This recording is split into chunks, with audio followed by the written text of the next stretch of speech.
Hello everyone, welcome to my YouTube channel.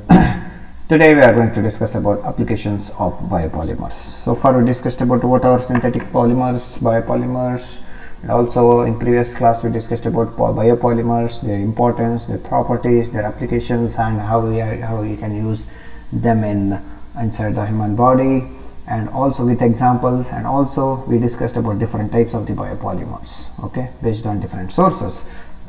So in this class we will discuss about the applications of biopolymers. So biopolymers have unique properties that we know and are abundant in material, or abundant material, that means abundant in nature. That means a lot of plants and microbes, they exhibit biopolymers. We are having them abundantly in, that means they are natural resources. So due to their unique properties and structures, biopolymers find their applications in many places. So they find major applications in biomedical and industrial use. They also find applications in various fields like agriculture, fishery, electronics, cosmetics, sports and toys, and as well as nanotechnology. Briefly, I explained about what is nanotechnology in previous class. If you still want to know more about nanotechnology for your projects or something like that, I have a separate playlist in my YouTube channel, which is nanotechnology, introduction to nanotechnology. So that playlist, in that playlist, first one or two or first 3 or 4 videos if you see, you will come to know that what exactly the nanotechnology is in detail.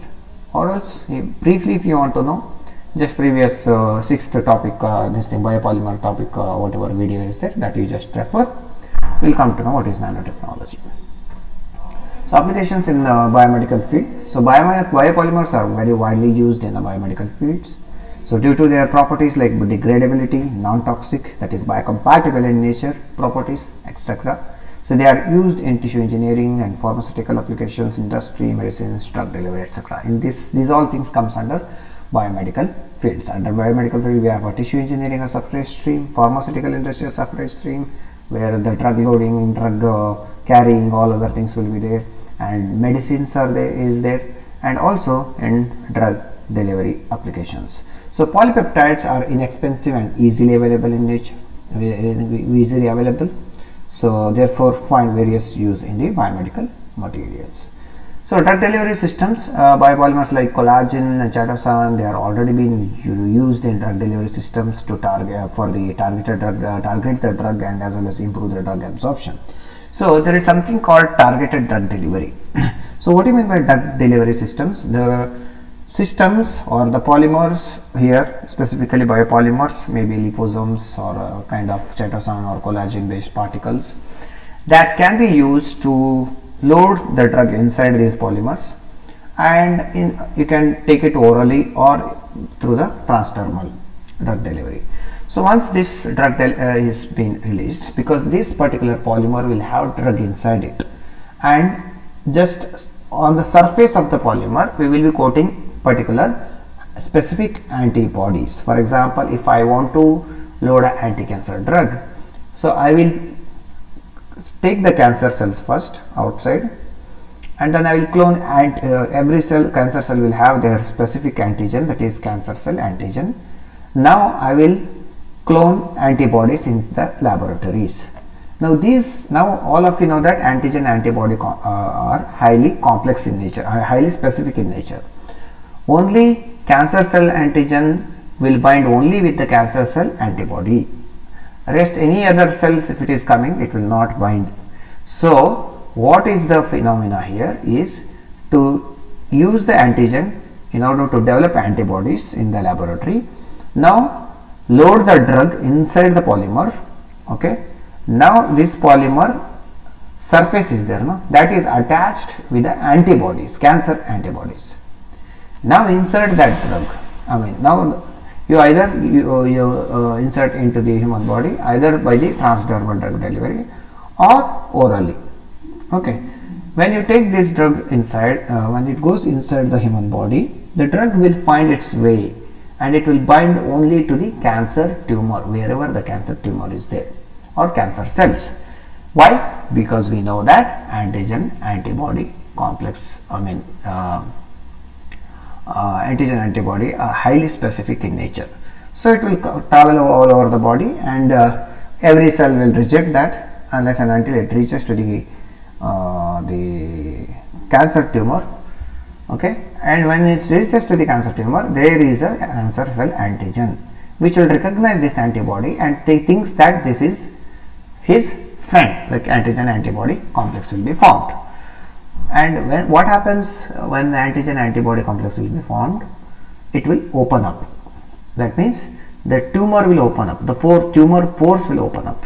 So the drug will go inside the lipid particles or biopolymers with which is carrying the anti-cancer drug, will go inside the tumor as the pores are opened now. And when they enter inside the tumor, then these polymers are made in such a way that inside the cancer cell the pH will be high, temperature will be high compared to the normal cells. Okay, because of their obviously toxicity. So when it goes inside this particular cell, the tumor, automatically biopolymer will degrade.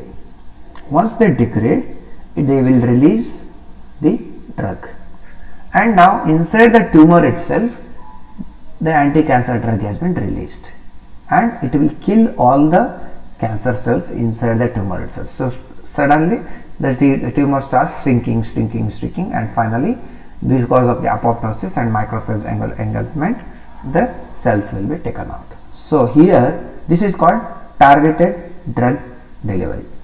So we use drug delivery systems for targeted drug delivery. Okay, so and also for improved drug absorption. So collagen sponges are white. Now I hope you understood what is drug delivery systems and why we use targeted drug delivery. Okay, for this thing. So collagen sponges are widely used to treat burn wounds, and this is also one of the biopolymer. And both collagen and chitosan, they are used in tissue engineering applications. Okay, so these are very porous and allow the wound healing process very fastly. Okay, that was about biomedical applications. Coming to the industrial applications of biopolymers. So biopolymers, owing to their unique properties, find use in industry standard materials. They are combined with some materials.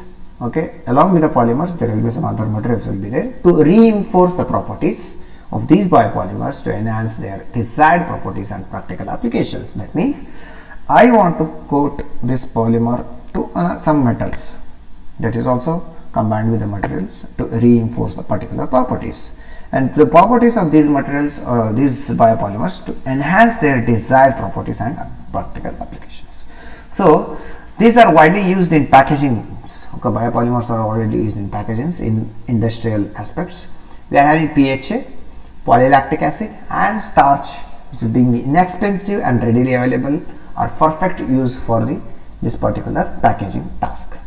So they also have their barrier characteristics which are not available in the other polymers. For example, barrier characteristic is there in PHA, which will act as a non-permeable membrane. So that is called as barrier characteristics, which are not available, which this particular property is not available in other polymers. Okay, like these are water resistance. So biopolymers are used in automotive industries also in different, if you are talking about that was about food over, packaging over, biomedical this thing over. Now speaking about automotive industry, to make interior and exterior parts and electrical components, engine, exhaust, steering wheels and all. So these all things are in making, because wherever the polymer is there, which is actually having the toxic effect. So the scientists want to replace everything with the non-toxic thing, that is biodegradable one or biocompatible one, or you can say completely degradable one, that is biopolymer. Okay, simply wherever you are using plastic now, in future we can we have to use biopolymers in order to save our earth. So biopolymers are added to cement also, again when it comes to the construction industry. Okay, during the concrete preparation to increase the desired properties. They are used in construction industry for interior decorations. Chitosan has properties that removes metals from the water, so which makes them we can use it for usable in water purification. Then due to its antimicrobial properties, it is also used at a place to stop microbial growth. Wherever I need antimicrobial property, I can use this particular polymer so that microbes won't grow there. And since the tetracycline has got the property to remove the metals from the water, like heavy metals and all, it can be used for the water purifications. So other applications include the agriculture and fisheries, fishing lines, everywhere, wherever the polymer is there, I want to replace that with the biopolymers. So imagine like that, you will get applications. So agriculture and fisheries, where we use polymers, fishing lines, fertilizers, beehives, nets, traps, everything can be replaced with the biopolymers. Electronics, in the manufacturing of audio devices, printed circuit boards, insulated wires, cables and other electronic devices, they use polymers that can be replaced with the biopolymers. Cosmetics, used for cleaning purposes, pedicure and manicure, and also in cosmetic products like sunscreen, hair products and creams. In sunscreen, if you are talking about these cosmetic applications, the biopolymers are already widely used. PLGA nanoparticles, or what you say, there's polymer nanoparticles, which has been widely used for cosmetics, so that they will be having around size less than 100 nanometer or 200 nanometer. Our skin pore size is there around 300 nanometer. So the nanoparticles, these particular PLGA nanoparticles, which are polymer nanoparticles, can easily go inside the pores of the skin, and they can deliver whatever the vitamins or whatever the proteins which are required for the particular skin health, or maybe a wrinkle reduction, maybe anti-aging property. All those things can be done by PLGA nanoparticles. Next, sports and toys. They can be used to make sports equipments like footballs and other hollow balls, cleats, badminton, golf equipment, etc. You just imagine wherever the polymer is being used, you can just replace that with biopolymers in future. So nanotechnology, I have explained what is nanotechnology briefly, and also used in the production of nanomaterials. Nanoparticles, polymers also can be used, and also nanoparticles along with the polymers we can use, where the intercalation of nanoparticles will be there inside the polymer matrix, so that will give the more strength to the biopolymers. So biopolymers have certain unique properties which make them useful in branches of science. For example, you are having green chemistry. So various advantages of using biopolymers: they are renewable and as well as sustainable resources, as they are obtained from the plants and living organisms, not from the petroleum sources. So they are easily degradable and therefore environmentally friendly. They are non-toxic, which is helpful in biomedical sciences. They are available in abundances, so no need to depend on the resources. So exhibit unique characteristics, because the unique characteristics whatever the biopolymers has got, the normal polymers, man-made polymers are not having, or synthetic polymers are not having those properties. Next, non-immunogenic. That means they will not bring any immunogenic reactions. Okay, immune system will not have problem with these biopolymers, so that they will not create any immune rejections where the inflammation or infection might happen. So non-carcinogenic, since they are non-toxic, they won't induce any cancer or any type of cancer.